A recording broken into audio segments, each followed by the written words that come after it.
اللہ الرحمن الرحیم۔ شیدا سردیوں میں کھلونے بیچتا تھا، چائنا کے 20-50 والے کھلونے اور گرمیوں میں ریڑھی پر 10-20 والی کولڈ ڈرنکس۔ جب بھاری بھرکم ریڑھی دھکیلتے دھکیلتے تھک جاتا تو برف کے گولے بیچا کرتا۔ اس کی ریڑھی پر سجی شربت کی رنگ برنگی بوتلیں مجھے اکثر زندگی کے رنگوں کی خبر دیا کرتیں۔ گرمیوں کی تپتی دوپہر میں کسی سایہ دار گلی کے اندر اپنی ریڑھی کھڑی کرتا اور ریزگاری گنا کرتا۔ کرایہ پر کہیں کوٹھڑی لے کر رہتا تھا۔ ماں باپ تو تھے نہیں جو شیدے کے سر پر ہاتھ رکھتے۔ بھائی بہن دور کہیں اپنے اپنے گھر بسائے ہوئے تھے۔ شیدے کا شناختی کارڈ گم ہو گیا تھا اور پولیس اسے اکثر تنگ کیا کرتی۔ اس نے ٹوکن تو بنوا لیا تھا، لیکن پولیس تو غریب کی جمع پونجی پر نظر رکھتی ہے، وہ اسے معاف نہیں کرتے تھے۔ ہم اپنا آبائی گھر بیچ کر جب نئے محلے میں شفٹ ہوئے تو شیدا ہی تھا جو ہمارے پاس آتا اور پرانے محلے کی خبریں سنا کر ہمیں اس کے ساتھ جوڑے رکھتا۔ آتا تو میرے بچوں کے لیے کچھ کھلونے بھی لے کر جب بھی آتا۔ جب ہمارے ہاں سے کچھ روکھی سوکھی کھاتا تو دعا ضرور دیتا، اللہ بوتا دے باؤجی، اور میں زیر لب آمین بول دیا کرتا۔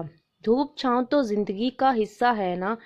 اگر اللہ پاک وقت کا پہیہ بدلتا نہ رہے تو زمین فرعونوں سے بھر جائے۔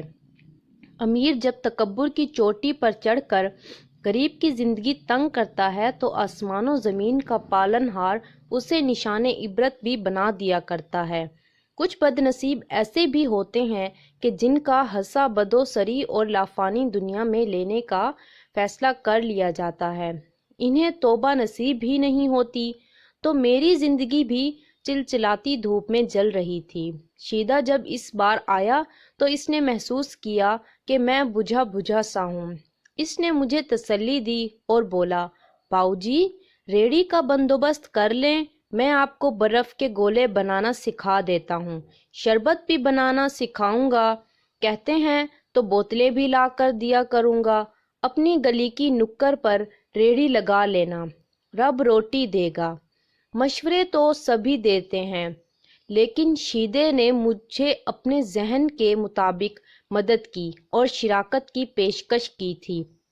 شیدے غریب کا کتنا امیر دل تھا۔ اس کے کپڑے اکثر میلے ہوا کرتے تھے، جوتی بھی ٹوٹی ہوتی۔ کبھی کبھی جب موڈ میں ہوتا تو کہتا، باؤجی آج کل اپنا رشتہ دیکھ رہا ہوں، ابھی بھی شادی نہ ہوئی تو کب ہوگی؟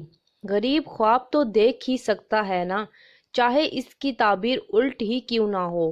پھر ایک روز پولیس نے شیدے کو شناختی کارڈ نہ ہونے کی وجہ سے اسے اس کی کوٹھڑی سے نہ صرف سامان سمیت باہر پھینک دیا بلکہ اسے تشدد کا نشانہ بھی بنایا۔ شیدا بے گھر ہو گیا تھا۔ میری طرف آئے ہوئے اسے کافی دن گزر گئے تھے۔ مجھے پتہ نہیں چلا کہ شیدے کے ساتھ کیا ہوا ہے۔ جب رشتے احساس کے ہوں تو خبر ہو ہی جایا کرتی ہے۔ ایک رات شیدا میرے خواب میں آیا، صاف ستھرا نکھرے ہوئے سفید لباس میں ملبوس، بال اچھی طرح سے بنائے ہوئے اور نئی جوتی پہنے، مجھے دیکھ کے مسکرا رہا تھا۔ یوں لگا جیسے کہیں سفر پر جا رہا ہو۔ کچھ بولا نہیں، صرف دیکھے جا رہا تھا۔ صبح اٹھ کر میں نے سوچا کہ لگتا ہے کہ شیدا اپنے بھائی کے پاس چلا گیا ہو۔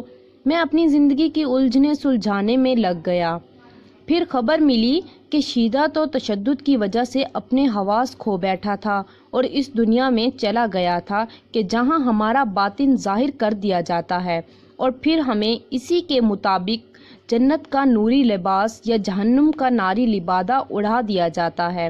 اس دنیا میں تو شیدا ہمیشہ مظلوم ہی رہا، خاک نشین، لیکن رزق حلال ہی کماتا اور کھاتا رہا۔ اس دنیا میں گیا تو نکھر گیا، پرسکون ہو گیا۔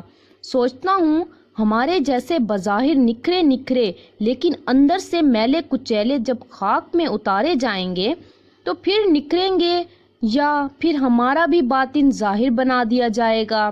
اگر ویڈیو اچھی لگے تو